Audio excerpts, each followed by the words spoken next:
எனக்கு அங்கே நதியை பார்க்கும்பொழுது அதில் குளிக்கணும்னு எனக்கு தோணலை. அந்த நதியின் ஒரு சொட்டு தண்ணீர் கூட என் மேலே விழுவதுக்கு எனக்கு பயத்தை ஏற்படும்.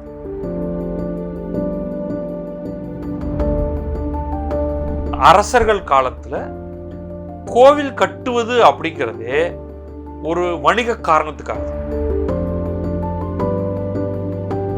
யோகிக்கு முன்னால் யோகி இதுல கட்சி அதெல்லாம் அதை ப்ரமோட் பண்றதுக்காக நான் இதை பேசுறேன். HRNC கோவில்கள் நம்ம ஊர்ல இருக்கே, அவங்க தான் காசு கேட்கறாங்க. சிதம்பரம் மாதிரியான ஒரு கோவில்ல தீட்சிதர்களுடைய கட்டுப்பாட்டில் இருக்க அந்த கோவில் நீங்க ஒரு பைசா கொடுக்க வேண்டாம், நேரா இன்ஃப்ராஸ்ட்ரக்சர் டெவலப்மெண்ட்டுங்கிறத நீங்க இன்னொருத்தரை பார்த்து தான் கத்துக்கணும். இல்லை அப்படி சொன்னா நம்ம ஊர்ல கோபம் வந்துடும். என்ன போய் யூபியை பார்த்து அப்படி. இப்போ உத்தரப்பிரதேசத்தில் யார் இன்வெஸ்ட் பண்ணியிருக்கா அப்படின்னு பார்த்தோம்னா அதை மல்டிபிள் லேயர்ஸாக நம்ம எடுக்கணும். எல்லாமே மத்திய அரசோட இன்வெஸ்ட்மெண்ட் கிடையாது. முதல்ல விமான நிலையங்கள் அப்படின்னு எடுத்தோம்னா அது மத்திய அரசோட இன்வெஸ்ட்மெண்ட். ரயில்வே ஸ்டேஷன் விரிவாக்கம்னா மத்திய அரசோட இன்வெஸ்ட்மெண்ட். நெடுஞ்சாலை அப்படின்னா அது மத்திய அரசோட இன்வெஸ்ட்மெண்ட். ஆனால் நகர விரிவாக்கம் அப்படின்னு வரும்பொழுது அது மாநில அரசுக்கும் அந்த மாநகராட்சியோடைய முக்கியமான வேலையாயிடுது. இதற்கு அவர்களுக்கு மானியம் கிடைத்திருக்கலாம்.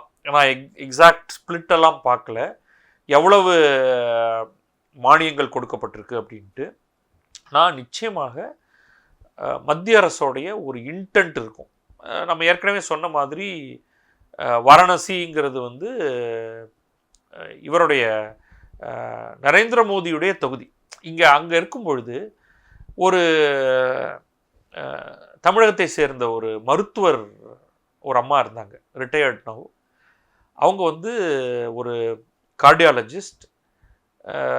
Varanasi IT BHU or Banaras Hindu university, ஐடியெல்லாம் விட்டுரும், பனாரஸ் இந்து யூனிவர்சிட்டியில் மருத்துவத்துறையில் அவங்க ஹெட் ஆஃப் தி டிபார்ட்மெண்ட்டாக போகிறாங்க. அப்போ அவங்களுக்கு அங்கே ஒரு பெரிய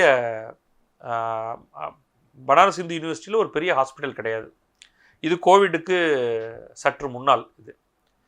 அப்போ அவங்க சொல்கிறாங்க, அவங்க சொன்னது இது. நான் எங்களுடைய வைஸ் சான்சலர்கிட்ட போனேன், சார் நம்மக்கிட்ட ஒரு பெரிய ஹாஸ்பிட்டலே கிடையாது, மெடிக்கல் காலேஜ் இருக்குது, எனக்கு ஒரு 1000 பெட்டட் ஹாஸ்பிட்டல் கட்டணும்னு ஒரு ஆசைன்னு. அதுக்கு வைஸ் சான்சலர், அப்போ இருந்த வைஸ் சான்சலரோட சொன்னாரா, நீ பைத்தியமா, நம்மகிட்ட பணமே கிடையாது, ஒரு 5 கோடி கூட கிடையாது, உனக்கு பட்ஜெட் எவ்வளோ வேணும்னா இவங்க 200 கோடி இருந்தால் நான் 1000 பெட்டட் ஹாஸ்பிட்டல் கட்டுவேன் அப்படின்னு. நிச்சயமாக நமக்கு சோர்ஸே கிடையாது, எங்கேருந்து வரப்போகுது அப்படின்னு. ஆனால் இவங்க விடாமல் பிரைம் மினிஸ்டருக்கு எழுதி போட்டால் அவங்க உடனே சாங்ஷன் பண்ணி 200 crores கொடுத்துட்டார். உடனே அவங்க அந்த 200 crores வச்சு 1000 பெட்டட் ஹாஸ்பிட்டல் பண்ணால் கோவிட் வருது சில மாதங்கள்லேயே, அவங்களால பல பேர் அங்கே வச்சு காப்பாற்ற முடிஞ்சிருக்கு. பட் மோஸ்ட் இம்பார்ட்டன்ட்லி அவங்க சொன்னது கட்டாயமாக ஒரு விஐபி கான்ஸ்டிடுவன்சினால் அந்த இடத்துல வேறு யாராவது இருந்திருந்தா BHUக்கு 200 கோடி 1000 பெட்டட் ஹாஸ்பிட்டல் கிடச்சிருக்குமானா இல்லை, நியாயம்தான். ஓகே, ஸோ பிரைம் மினிஸ்டர்ஸ் கான்ஸ்டிடுவன்சிங்கிறதுனால அது விஐபி கான்ஸ்டிடுவன்சி ஆகுது. இந்த மாதிரி சில அடிஷ்னல் பெனிஃபிட்ஸ் கட்டாயமாக கிடைக்குது. இதற்கு முன்னால் என்ன மாதிரியாக யோகிக்கு முன்னால் யோகி இதில் கட்சி அதெல்லாம் பிறகு பார்க்கலாம், அதை ப்ரமோட் பண்ணுறதுக்காக நான் இதை பேசலை. ஸ்டேட் நிறையா ஸ்பெண்ட் பண்ணுது, அதனால் அவர்களுடைய GST வருமானம் கடுமையாக அதிகரித்திருக்கிறது. அதை அவர்கள் மீண்டும் இன்வெஸ்ட் பண்ணுறாங்க, ஹியூமன் டெவலப்மெண்ட்டில் இன்வெஸ்ட் பண்ண ஆரம்பிச்சிருக்காங்க. ஸ்கூல் பர்ஃபார்மன்ஸ், அந்த அசர் ரிப்போர்ட்டை பற்றி நமக்கு ஒரு சில நாட்களுக்கு முன்னாடி பேசினோம். One of the states with dramatic education improvement கடந்த பல வருடங்கள் எடுத்து பார்த்தா உத்தரப்பிரதேசம் தான் அதில் டாப்பில் இருக்குது. இம்ப்ரூவ்மெண்ட், அவங்க நம்பர் 1 எஜுகேஷனில் வந்துட்டாங்கன்னு சொல்லலை, 0 குவாலிட்டி எஜுகேஷன்லேருந்து ஒரு பெரிய இம்ப்ரூவ்மெண்ட் அங்கே வந்திருக்கு. இதெல்லாம் ரிஃப்ளெக்ட் ஆகி அவங்க டெர்ஷரி எஜுகேஷன் சொல்லுவோம், அதுக்கு போகிறதுக்கெல்லாம் நிறைய நாட்கள் ஆகும். அவங்க போக வேண்டிய தூரம் ஜாஸ்தி. ஆனால் அந்த மூமெண்ட்டுன்னு ஒன்று இருக்கு இல்லையா, நீங்கள் அங்கே போய் பார்த்தீங்கன்னா தெரியும், it's a state that is progressing. அது வந்து ரொம்ப ஒரு வேகமான முறையில் அங்கே ஒரு ப்ராக்ரஸ் நடக்குது அப்படிங்கிறத நீங்கள் பார்க்க முடியும். ஸோ கங்கை நதியோடைய மாசுபாடு சம்பந்தமாக அதோட மோசம் யமுனை. இது வந்து ஒரு கண்டினியூஸ் ப்ராப்ளம். இதை நான் உண்மையை சொல்லிடுறேன். எனக்கு வந்து அங்கே நதியை பார்க்கும்பொழுது அதில் குளிக்கணும்னு எனக்கு தோணலை. என்னுடைய பர்சனல் நம்பிக்கைகள்லாம் தனியாக தள்ளி வச்சுப்போம். பிரயாக்ராஜ் போகலையான்னு எல்லாரும் கேட்டாங்க. நான் 2 காரணத்தினால நான் போகலேன்னு சொன்னேன். ஒன்று கூட்டம். எனக்கு வந்து கூட்டம்னாலே ஸ்டாம்பீடுங்கிறது தான் முதல்ல மனசுக்கு வரும். I don't want to take the risk. அடுத்தது அந்த தண்ணியில் இறங்கணுமா அப்படிங்கிறதுல எனக்கு பர்சனல் இது. உங்களுக்கு ஃபெய்த் ரொம்ப ஜாஸ்தியாக இருந்ததுன்னா அது ஒரு இஷ்யூவே கிடையாது. நமக்கு ஒன்றும் ஆகாது, என்ன இருந்தாலும் அந்த அது கங்கைங்கிறது புனித நதி, அதில் இறங்கிடுவோம் அப்படின்னு உங்களுக்கு தோணி போயிடும். ஆனால் நிச்சயமாக அந்த நதியை தூய்மையாக வைத்திருக்க வேண்டியது அரசோட கடமையாகுது. அதற்கு செலவு எடுக்க போகிறது. அதற்கான திட்டம் நம்ம நிறையா போட வேண்டியிருக்கு. ஒரு நதி எப்படியெல்லாம் அசுத்தமாகுது அப்படின்னு நம்ம பார்க்கலாம். ஃபஸ்ட்டு பெரிய ப்ராப்ளமாக நம்ம பார்க்குறது வந்து ரா சீவேஜை அதில் கலக்கிறது. நம்முடைய கூவம் நதியிலிருந்து ஆரம்பித்து பல இடங்களில் அதுதான் பிரச்சனை. ரா சீவேஜ் அந்த நதியில் ஃப்ளோவே இல்லைன்னா அது அப்படியே உங்களை வந்து சோக் பண்ணிடும். அந்த ரிவரில் இருக்கக்கூடிய உயிரினங்கள் எல்லாத்தையும் அது கொன்னுடும். ஆக்சிஜன் தேவைப்படுற அளவுக்கு கிடைக்காது. வீட்ஸ், அந்த ஆகாய தாமரை போன்றவை பல்கி பெருகும். அதில் இண்டஸ்ட்ரியல் வேஸ்ட் கலக்க ஆரம்பிச்சதுன்னா டிசாஸ்டர். இதில் வந்து சாம்பலை நீங்கள் கரைச்சா கூட பரவாயில்ல, உடல்களை அதில் போட்டோம்னா அதோடைய நிலைமை வந்து ரொம்ப கொடூரம். ஸோ இதில் நிறைய மாற்றங்கள் உத்தரப்பிரதேசத்திலேயே ஏற்பட்டிருக்கு. கோவிட் சமயத்தில் ஒரு பெரிய கான்ட்ரவர்சி வந்தது. அப்படியே உடல்களை அவங்க அப்படியே விட்டாங்க அப்படின்ட்டு. ஸோ அசுத்தத்தை ஏற்படுத்தக்கூடிய பல டெல்லியிலிருந்து அந்த யமுனை நதியிலிருந்து அது ஒரு பெரிய, இப்போ டெல்லி எலெக்ஷனில் அது ஒரு பெரிய கான்ட்ரவர்சியாக இருந்தது. அப்படியே நதி நுரைச்சிக்கிட்டு வருது, கெமிக்கல் எல்லாம் அப்படியே கலந்துடுறாங்க. அதில்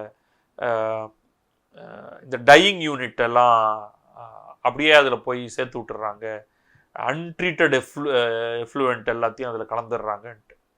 ஸோ இது எல்லாமே வந்து மாற்றங்களை கொண்டு வர வேண்டியதுக்கான ஒரு இடம் இருக்குது.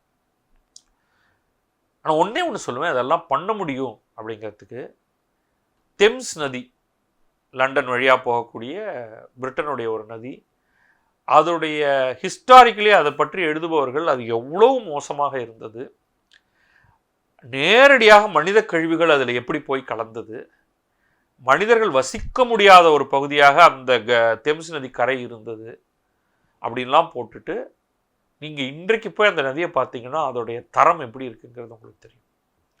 ஐரோப்பாவில் பல நதிகள் காலப்போக்கில் இம்ப்ரூவ்மெண்ட் வந்ததை பார்க்குறோம். இன்றைக்கு கங்கை அப்படி இருக்கிறதா, பர்டிகுலர்லி காசியில் அப்படி இருக்கிறதான்னா சத்தியமாக இல்லை. அந்த நதியின் ஒரு சொட்டு தண்ணீர் கூட என் மேலே விழுவதுங்கிறது எனக்கு பயத்தை ஏற்படுத்தும். இதுக்கு வந்து நீங்கள் பாக்டீரியா மெஷர்மெண்ட்டு, ஃபீக்கல் பாக்டீரியா எவ்வளவு இருக்குது அப்படின்லாம் பார்க்கவே வேண்டாம். கண்ணுக்கு முன்னாடி பார்க்குறோம். நம்ம அங்கே பார்க்கக்கூடிய பல விஷயங்கள் வந்து அந்த நதியை மக்கள் எப்படி பயன்படுத்துகிறார்கள் அப்படிங்கிறது நிச்சயமாக உங்களுக்கு பகீர்னு இருக்கும். அப்போ மாற்றம் வேண்டுமானா வேண்டும். மக்கள் அதில் குளிக்கணும்னா குளிக்கணும். அப்போ இது ரெண்டுத்தையும் எப்படி பண்ண போகிறோம்? என்ன மாதிரியான கட்டுப்பாடுகளை விதிக்கிறோம்? உங்களுடைய சடங்குகளையும் செய்ய வேண்டும், நதியையும் காப்பாற்ற வேண்டும். நான் பண்ண முடியும். It's not impossible. ஆனால் அதற்கான திட்டம் வந்து முதல்ல நம்ம ஒரு பொருளாதார வளர்ச்சி அடையணும், மக்களுக்கு அறிவு புகட்டணும், அவர்கள் எதை செய்யலாம் செய்யக்கூடாது. பொதுவில் எச்ச துப்புறதுலேருந்து ஆரம்பித்து அதே எச்சலை அதே கங்கை நதியில் துப்புறதை நான் பார்க்குறேன். அதுலேயே பல்லு தேய்க்கிறான் அங்கே பார்க்குறேன்னா அது வந்து பகீருக்குது. அதை பார்க்கும் பொழுது ஸோ இது எல்லாத்தையும் வந்து நம்ம மாற்றினால்தான் அது வரைக்கும் வந்து அந்த நதியோடைய பட் என்ன நம்ம சொல்கிற மாதிரி அது ரன்னிங் ரிவர், ஓடுற தண்ணி, அதனால் பல அசுத்தங்களை அதை அடித்து சென்று விடும்னு. பட் இந்த கான்சன்ட்ரேஷனில் மக்கள் வரும்பொழுது அதில் கொஞ்சம் பிரச்சனை இருக்குது. ஸோ நிச்சயமாக அங்கே சொல்யூஷன் தேவை தான். ஆன்மீகம்ங்கிறது வந்து இப்போ நமக்கு வந்து சில விஷயங்களை நம்ம தேவையில்லாமல் புனிதப்படுத்துகிறோம். ஆன்மீகமாக இருக்கட்டும் அல்லது கல்வியாக இருக்கட்டும். கல்வி வணிகமயமாகி விட்டதா அப்படின்னு நம்ம வந்து போர்க்கொடி தூக்குறதெல்லாம் பார்த்துருக்கோம். ஆன்மீகமோ கல்வியோ எண்ட் ஆஃப் த டே அது ஒரு சேவை, சர்வீஸ். அந்த சேவையை தருபவருக்கு நீங்கள் அதற்கான கூலியை தர வேண்டும். ஸோ இதை சுற்றி ஒரு பெரிய வணிகம் எப்பொழுதுமே இருந்திருக்கு. இதை வந்து டெம்பிள் எக்கானமி அப்படின்னு ஏகப்பட்ட ஆராய்ச்சிகள் நடந்திருக்கு. இந்தியாவில் அரசர்கள் காலத்தில் கோவில் கட்டுவது அப்படிங்கிறதே ஒரு வணிக காரணத்துக்காக தான். நீங்கள் பெருமளவு பணத்தை சம்பாதிச்சதுக்கு பிறகு அரசனோ அல்லது வணிகர்களோ ஊருக்கு மையத்தில் ஒரு பெரிய கோவிலை எழுப்புவாங்க. நீங்கள் அந்த கோவில் நீங்கள் எழுப்பும் பொழுது என்ன ஆகும்னா, நீங்கள் வந்து பலரை வேலைக்கு அமர்த்துகிறீர்கள். இப்போ எக்கானமியை நீங்கள் ரிஜுவினேட் பண்ணுறீங்க, ரைட்டா? அதற்கு அடுத்து இன்னொன்று நடந்திருக்கிறது. நம்ம கோவிலில் இருக்கக்கூடிய கல்வெட்டுகள் இதை விரிவாக விளக்குகின்றன. நான் வந்து வரி இல்லாத நிலங்களை நான் கோவிலுக்கு எழுதி வைக்கிறேன் தானமாக. அதாவது அரசனுக்கு செலுத்த வேண்டிய வரியை அரசன் வரி வேண்டாம் நீங்கள் கோவிலுக்கு எழுதி வச்சிங்கன்னு சொல்கிறான். அப்போ அதோடைய ப்ரொடியூஸ் எல்லாமே நேராக உங்களுக்கு அந்த கோவிலுக்கு போய் சேர்கிறது. கோவில்கள் இந்த பணத்தை வணிகர்களுக்கு அல்லது கைவினைஞர்களுக்கு வட்டிக்கு கொடுத்திருக்கிறது. அதை அந்த அறங்காவலர்கள் கரெக்டாக வசூல் செய்து அதை வைத்து கொண்டு பல்வேறு வளர்ச்சி பணிகளை அவர்கள் செய்திருக்கிறார்கள். இதெல்லாம் நம்முடைய கல்வெட்டில் ரொம்ப தெளிவாக இருக்குது. ஸோ இது ஆன்மீகம் வணிகமயமாகிறதா அப்படின்னா இல்லை. ரெண்டையும் நீங்கள் பிரிச்சுக்கணும். கடவுள் என்று ஒருத்தர் இருக்காரு, டெம்பிள்ங்கிறது ஒரு institution. Temple as a institution அப்படிங்கிறது பொருளாதாரத்தில் பின்னி பிணைந்தது. நீங்கள் கடவுள்கிட்ட போகிறது ஆன்மீக தேவைகளுக்காக. நீங்கள் காசு கொடுத்தே ஆகணுங்கிறது இல்லை, யாரும் உங்களை தடுக்க போகிறது இல்லை. இன்ஃபேக்ட் HRNC கோவில்கள் நம்ம ஊரில் இருக்கே, அவங்க தான் காசு கேட்குறாங்க. 5 ரூபா சீட்டு, 7 ரூபா சீட்டு, 25 ரூபா சீட்டு, 35 ரூபா சீட்டுன்ட்டு. இப்போ சிதம்பரம் மாதிரியான ஒரு கோவிலில் தீட்சிதர்களுடைய கட்டுப்பாட்டில் இருக்க அந்த கோவில், நீங்கள் 1 பைசா கொடுக்க வேண்டாம், நேராக சாமியை போய் பார்த்துட்டு வந்துடலாம். வேணும்னா நீங்கள் கொடுக்கலாம் பணத்தை, அது உங்களுடைய விருப்பம். ஆனால் பணம் கொடுத்தால்தான் சாமியை பார்க்க முடியும். கட்டண தரிசனம், இலவச தரிசனம் கிடையாது அப்படின்லாம் எழுத மாட்டாங்க. நீங்கள் வந்து பார்த்தசாரதி கோவிலுக்குள்ளே போனீங்கன்னா அப்பப்போ திடீர்னு இந்த கட்டண தரிசனம் வந்துடும். இலவச தரிசனம்னா அங்கே ஒரு மிகப்பெரிய கியூ இருக்கும், ரைட்? ஸோ கடவுளை தரிசிப்பதற்கோ வேண்டுதலை செய்வதற்கோ எந்த வணிக தேவையும் இருக்கக்கூடாது. எல்லா ப்ராப்பர் கோவில்கள் எல்லாத்துலேயுமே அதை தான் பண்ணுறாங்க. ஆனால் டெம்பிள்ங்கிறது ஒரு இன்ஸ்டிடியூஷன். நீங்கள் அதற்கு சொத்துக்களை எழுதி வைக்கலாம், அது அந்த சொத்துக்களை பராமரிக்கணும். எண்ணற்ற கணக்கில் வந்து சொத்துகள் கோவில்களுக்கு எழுதப்பட்டிருக்கின்றன இந்தியாவில். அந்த வருமானத்தை வைத்து அவர்கள் பூஜை செய்ய வேண்டும், வேற பல பள்ளிக்கூடங்களை நடத்த வேண்டும், மருத்துவமனைகளை நடத்த வேண்டும்லாம் எழுதி வச்சிருக்காங்க. நான் சொல்கிறது வந்து ரொம்ப பாப்புலரான ராஜராஜ சோழன் காலத்தில் ராஜராஜ சோழனுடைய தமக்கை குந்தவை வந்து இந்த மாதிரி எழுதியிருக்காங்க. தன்னுடைய தந்தை பெயரால் தன்னுடைய பெயரால் மருத்துவமனைகளை நடத்த வேண்டும், மருந்துகளை இலவசமாக வழங்க வேண்டும். அதெல்லாம் என்னதுக்கு? கோவிலுக்கு எழுதி கோவிலில் இதெல்லாம் செய்யணும். கோவில் அட்மினிஸ்ட்ரேஷனுக்கு இதெல்லாம் எக்ஸ்ட்ரா ஒர்க்கு அவங்க கொடுக்குறாங்க. அதை தர்மகர்த்தாக்கள் எடுத்துக்கொண்டு செய்ய வேண்டும். ஸோ இது எல்லாமே யார் வேணாலும் எழுதி வச்சு இதெல்லாம் செய்யலாம். அப்போ அது உடனே வணிகம் ஆயிடுது அந்த இடத்துல. ஓகே, இந்த மாடல் நீங்கள் இன்றைக்கு எப்படி செய்வது அப்படின்னு வேணால் நீங்கள் யோசிக்கலாம். என்ன செய்யலாம், என்ன செய்யக்கூடாது. மதம் சார்ந்த விஷயங்களை செய்வதற்கு ஒன்றும் பெரிய பிரச்சனை இல்லை. இப்போ அட்மினிஸ்ட்ரேஷன் வருது. நீங்கள் அட்மினிஸ்ட்ரேஷனை தான் இன்ஃப்ராஸ்ட்ரக்சரை செட்டப் பண்ணணும்னு சொல்கிறீங்க. கோவில் இல்லை இன்ஃப்ராஸ்ட்ரக்சரை செட்டப் பண்ணுறதுக்கு. அப்போ ஒரு அட்மினிஸ்ட்ரேஷன் இன்ஃப்ராஸ்ட்ரக்சரை செட்டப் பண்ணணும்னா அதுக்கு வரி வருமானம் வேணும். அப்போ அது அந்த தேவைகளை ஏற்படுத்தி கொடுத்து ஒருத்தரை எங்கே வர வைக்கிறது. Temple as an institution economic இன்ஸ்டிடியூஷனாக இருக்கிறதுல எப்போவுமே அது இருந்திருக்கு. அதனால் அது கண்டினியூ ஆகிறதுல தப்பே இல்லை. எது தப்புனா, நீ காசு கொடுத்தாதான் சாமியை பார்க்க முடியும், இல்லாட்டி கிடையாது அப்படிங்கிறது தான் தப்பு. இதே காசியில் நான் இருக்கும் பொழுது தஞ்சை மராட்டிய மன்னர்களுடைய பாரம்பரியத்தில் வரக்கூடிய ராஜா பாபாஜி போஸ்லேன்னு ஒருத்தர், அவர் எனக்கு நன்னா தெரிந்தவர். அவர் தான் தஞ்சை பெரிய கோவிலுடைய அறக்கட்டளை குழுவுடைய தலைவர். பாரம்பரியமாக அந்த குடும்பத்தை சேர்ந்தவர் தான் அதில் தலைவராக இருக்கணும். இப்போ தஞ்சாவூர் ராஜான்னு வச்சுப்போம், அவரை பேரளவுக்கு அந்த பேரை யூஸ் பண்ணிப்போம். அவர் கிட்டத்தட்ட 63 கோவில்களுடைய தர்மகர்த்தாவாக இருக்கிறவர். அவர்கிட்ட உட்காந்து இந்த மாதிரி காசி கியூ, அவர் பிரயாக்ராஜ் வந்துட்டு பிரயாக்ராஜ்லேருந்து அவர் காசிக்கு வர்றார். ஸோ அவர்கிட்ட பேசிட்டு இருக்கும்போது அவர் சொல்கிறாரு, எங்கள் கோவில்னு அவர் சொல்கிறது தஞ்சை பெருவுடையார் கோவில். அங்கே சிவராத்திரி சமயத்தில் ஒரு 80,000 பேர் வருவாங்க. அதையே எங்களால் ஹேண்டில் பண்ண முடியாது. பாருங்கள், தஞ்சை பெரிய கோவிலுங்கிறது ஒரு மிகப்பெரிய கோவில், அதோடைய வளாகம்ங்கிறது ரொம்ப பெருசு.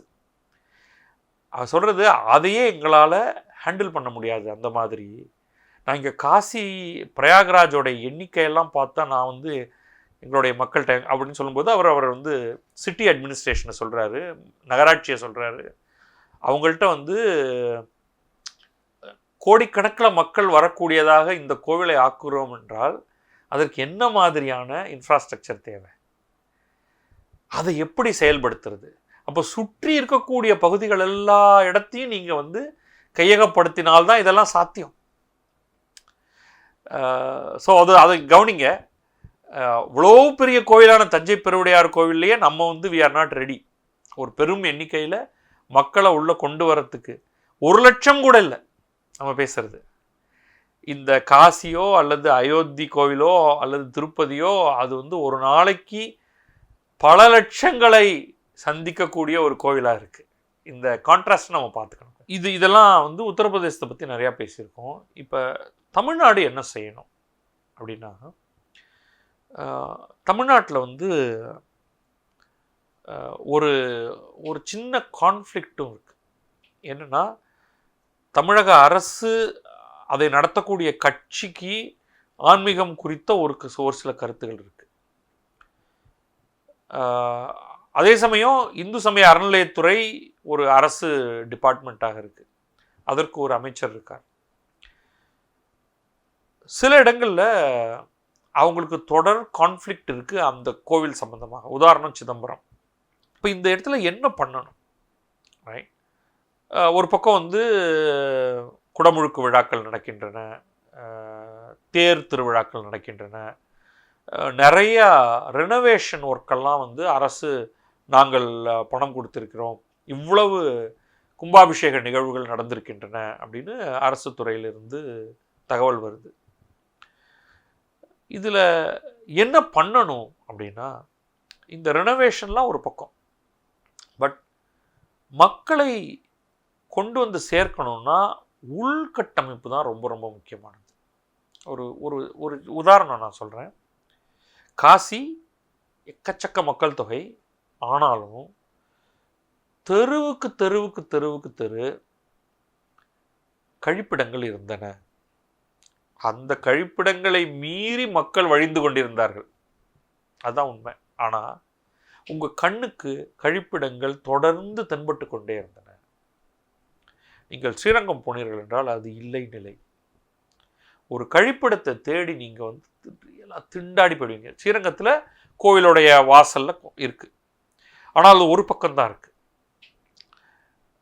நீங்கள் அம்மா மண்டபத்துறைக்கு போகிறீங்க அப்படின்னா அந்த இடத்துல கழிப்பறைகள் இருக்காது, காவிரி கரை.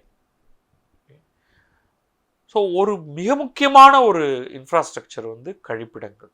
பொதுவாக மக்கள் கிளம்பி வெளியில் வந்துடுறாங்க, அவர்களுக்கு நீங்கள் தரமான கழிப்பிடங்களை தரவில்லை என்றால் பெண்கள் ரொம்ப கஷ்டப்படுவாங்க, ஆண்கள் தெருவை அசுத்தம் பண்ணிடுவாங்க. அவ்வளோதான், ரொம்ப சிம்பிள். இப்போ ஊர் நாறி போகுது. ஸோ இது வந்து ரொம்ப ஒரு அவசர தேவை. அடுத்தது பார்க்கிங்கான இடங்கள். இதில் ஒவ்வொரு இடத்துல ஒவ்வொரு மாதிரி. இப்போ நீங்கள் காசியை நான் உதாரணத்துக்கு எடுத்துக்கிட்டா, வண்டியை நீங்கள் வந்து கோவில் வளாகத்துக்கு சுற்றி இருக்கக்கூடிய ஒரு குறிப்பிட்ட ஒரு வட்டத்துக்குள்ளே கொண்டே வர முடியாது உங்கள் வண்டியை. அது ரொம்ப ஸ்ட்ரிக்டாக ஃபாலோ பண்ணுவாங்க. அஃப்கோர்ஸ் விவிஐபிக்கு எல்லாத்துக்குமே விலக்கு உண்டு, அதை விட்டுடுவோம். நீங்கள் வந்து அப்படியே நம்ம வண்டியை இங்கே விட்டுருங்க அப்படின்லாம். நீங்கள் ஸ்ரீரங்கத்தில் அந்த கிட்டக்க வரைக்கும் எல்லாருமே வண்டி எடுத்துகிட்டு போகலாம். மதுரையில் சுற்றி இருக்கக்கூடிய 4 வெளித்தெருவில் இப்போ வண்டி போகிறத நிறுத்தியிருக்காங்க. சைக்கிள் போகலாம், 2 வீலர் பைக்கு கார் எல்லாத்தையும் எடுத்துகிட்டு போக முடியாது. எக்ஸப்ட் எகெயின் அங்கேயும் விவிஐபினா ஏதோ ஒரு இதை மட்டும் திறந்து உள்ளே விடுவாங்க. ஸோ இதெல்லாம் வந்து அப்போ அல்டர்னேட்டாக வந்து லார்ஜ் ஸ்கேல் கார் பார்க்கிங் நீங்கள் உருவாக்கணும். பல 100 கார்களை எடுத்துக்கொள்ளக்கூடிய அளவுக்கான மல்டி லெவல் கார் பார்க்கிங் தேவை. இதெல்லாம் மினிமல் இன்ஃப்ராஸ்ட்ரக்சர். ஓகே, சுற்றி இருக்கக்கூடிய தெருக்கள் எப்படி நிர்வகிக்கப்பட வேண்டும், இதெல்லாம் வந்து ஒரு நிச்சயமாக உள்ளூர் மக்கள் சண்டைக்கு வருவாங்க. பட் நீங்கள் இதை ஹேண்டில் பண்ணித்தான் ஆகணும். இதுக்கு ஏதாவது சொல்யூஷன் வைக்கணும். சரி, வயதானவர்கள் எப்படி வருவார்கள் அப்படின்னா பேட்டரி கார் வைங்க. பட் வண்டிகள் வந்துருச்சுனாலே குவாலிட்டி ஆஃப் யாத்திரிகர்கள் கடுமையாக குறைய ஆரம்பிக்கும். ஓகே, ஸோ அப்போ அதுக்கு பேட்ரி வண்டி. இப்போ பேட்ரி வண்டி போகிறதுக்கு ஏற்ற மாதிரியான தரை. நீங்கள் கார் பஸ் எல்லாத்தையும் தூக்கிட்டீங்கன்னாலே உங்களுக்கு வந்து ஸ்மூத் ஃப்ளோ வர ஆரம்பிச்சிடும் டிராஃபிக்.